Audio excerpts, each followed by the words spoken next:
ഹൈക്കോടതി judge Shekhar Kumar യാദവിന് supreme കോടതി കൊളീജിയത്തിന്റെ താക്കീത്. പദവി അറിഞ്ഞ് സംസാരിക്കണമെന്നാണ് കൊളീജിയം പറഞ്ഞത്. പൊതുപ്രസ്താവനകളിൽ ജുഡീഷ്യറിയുടെ അന്തസ്സും മര്യാദയും പാലിക്കണമെന്നും കൊളീജിയം അദ്ദേഹത്തോട് നിർദ്ദേശിച്ചു. മാധ്യമങ്ങൾ പ്രസംഗം വളച്ചൊടിച്ചുവെന്ന ശേഖർ കുമാറിന്റെ വാദം കൊളീജിയം തള്ളിക്കളയുകയും ചെയ്തു. താൻ നടത്തിയ പ്രസംഗത്തിൽ ഒരു ഭാഗം മാത്രമെടുത്ത് മാധ്യമങ്ങൾ വളച്ചൊടിക്കുകയായിരുന്നുവെന്നാണ് ശേഖർ കുമാറിന്റെ വിശദീകരണം. ചീഫ് ജസ്റ്റിസ് സഞ്ജീവ് ഖന്നയുടെ നേതൃത്വത്തിലുള്ള സുപ്രീം കോടതി കൊളീജിയത്തിന് മുമ്പാകെയാണ് ഈ ജഡ്ജി ഹാജരായത്.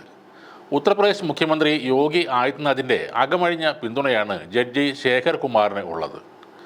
അദ്ദേഹത്തെ പരസ്യമായി പിന്തുണച്ചുകൊണ്ട് പല വേദികളിലും മാധ്യമങ്ങളിലും യോഗി രംഗത്ത് വന്നിരുന്നു.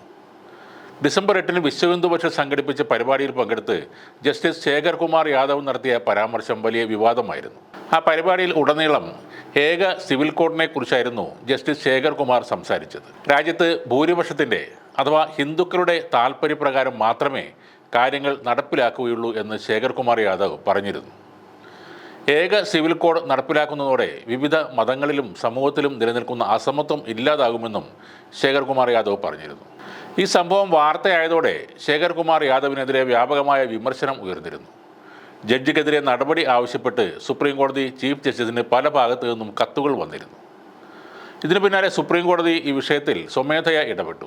അലഹബാദ് ഹൈക്കോടതി രജിസ്ട്രിയോട് വിശദാംശങ്ങൾ തേടിയ സുപ്രീം കോടതി VHP വേദിയിൽ ശേഖർ കുമാർ യാദവ് നടത്തിയ പ്രസംഗത്തിൻ്റെ പൂർണ്ണ രൂപം ഹാജരാക്കാനും ആവശ്യപ്പെട്ടിരുന്നു. ശേഖർ കുമാർ യാദവിനെ ഇംപീച്ച് ചെയ്യാൻ ഇന്ത്യ മുന്നണിയുടെ നേതൃത്വത്തിൽ രാജ്യസഭയിൽ കപിൽ സിബലിൻ്റെ നേതൃത്വത്തിൽ നോട്ടീസ് നൽകിയിട്ടുണ്ട്. ഇതിനു പുറമെ ശേഖർ കുമാർ യാദവിനെതിരെ നടപടി ആവശ്യപ്പെട്ട് മുസ്ലിം ലീഗ് MP-മാർ രാഷ്ട്രപതിക്ക് ഒരു പരാതിയും നൽകിയിട്ടുണ്ട്. തൻ്റെ വിധി പ്രസ്താവനകളിൽ എല്ലായ്പ്പോഴും ഹിന്ദു അനുഭാവ നിലപാട് സ്വീകരിച്ച് ശ്രദ്ധ നേടിയ ജഡ്ജിയാണ് ശേഖർ കുമാർ യാദവ്.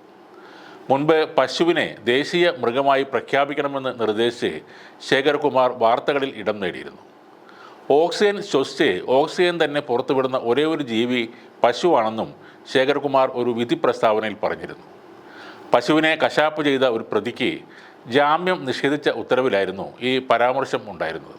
ഇദ്ദേഹത്തെ പോലുള്ളവർ ജഡ്ജായിരിക്കുന്ന ഒരിടത്തേക്ക് ഒരു സാധാരണക്കാരൻ എന്ത് ധൈര്യത്തിലാണ് നീതി തേടി പോകുന്നത്? ഇനി അദ്ദേഹത്തിൻ്റെ മുന്നിലെത്തുന്നവർ ദളിതരോ മുസ്ലിങ്ങളോ ന്യൂനപക്ഷമോ ആണെങ്കിൽ എങ്ങനെയായിരിക്കും കാര്യങ്ങൾ? ഇയാൾ അവരുടെ കേസിൽ എങ്ങനെയാണ് ഇടപെടുന്നത്? പരസ്യമായി ഹിന്ദുക്കളെ മാത്രം സപ്പോർട്ട് ചെയ്യുന്ന ഒരാൾ നിർണായകമായ തീരുമാനങ്ങൾ എടുക്കുന്ന ഒരു സ്ഥാനത്ത് ഇരിക്കുന്നത് തീർച്ചയായും മറ്റുള്ള മതക്കാർക്ക് നീതി നിഷേധിക്കുന്നതിന് തുല്യം തന്നെയാണ്.